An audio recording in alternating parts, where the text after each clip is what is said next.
now we're waiting to get some video back from those recovery teams out there in the Atlantic. For now, though, we do have another guest for today's broadcast, NASA Administrator Jim Bridenstine, who's standing by over at NASA headquarters in Washington, D.C. So I'll send it over to you, Mr. Bridenstine. Thoughts about today's mission, what this means for NASA, and what we have to look forward to in the future. Absolutely. This is an amazing achievement in American history. In fact, I said on a press conference at 4 in the morning after it launched that this was the dawn of a new era in American human spaceflight, and really in the spaceflight for the entire world because of all of our international partners on the International Space Station. But this achievement spans many administrations. It spans many NASA administrators. I want to start by thanking Mike Griffin, who was the NASA administrator that really got this program going during the George W. Bush administration. And of course, Charlie Bolden was the administrator for 8 years under President Barack Obama. He kept this program strong. And then, of course, Robert Lightfoot was immediately preceded me.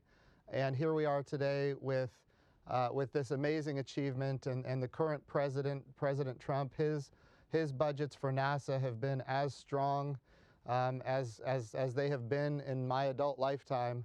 So this really is an American achievement that spans many generations of NASA administrators, and in fact, over a decade of work by the NASA team. So I want to congratulate, first of all, the NASA Commercial Crew Program, all of the amazing engineers that have been involved from the very beginning. I want to thank, of course, the amazing achievement of SpaceX and their entire team, and the vision of Elon Musk and what he has done to help really rejuvenate this very inspirational moment for this new era in American human spaceflight. So this is really an amazing achievement for all of America, but it's not just for all of America right now.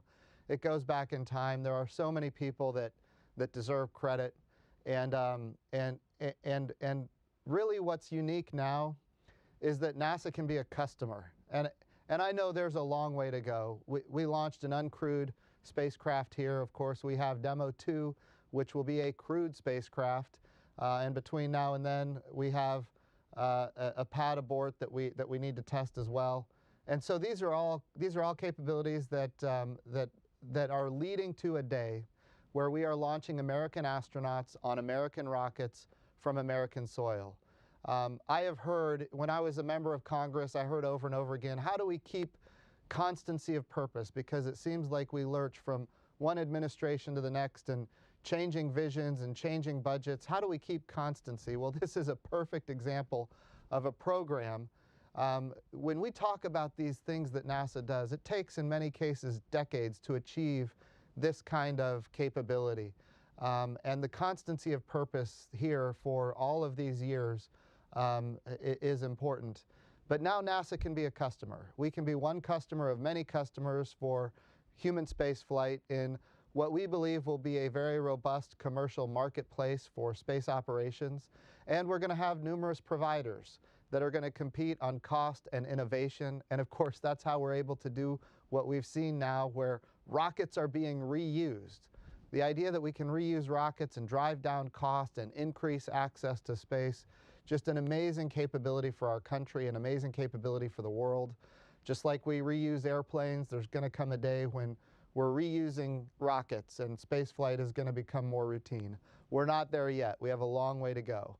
But this is an amazing achievement in this path to really a sustainable return to the moon, quite frankly, which is my charge the President has given me to get us back to the moon. So we're driving down costs for low Earth orbit. We're commercializing low Earth orbit, not just with launch, but also eventually with space stations, with human activities, where NASA can be a customer for human activities in low Earth orbit. And then we can use the taxpayer resources that are bestowed upon us. We can use those resources to do exploration, to go further, to go back to the moon sustainably, where we can stay at the moon and ultimately go on to Mars.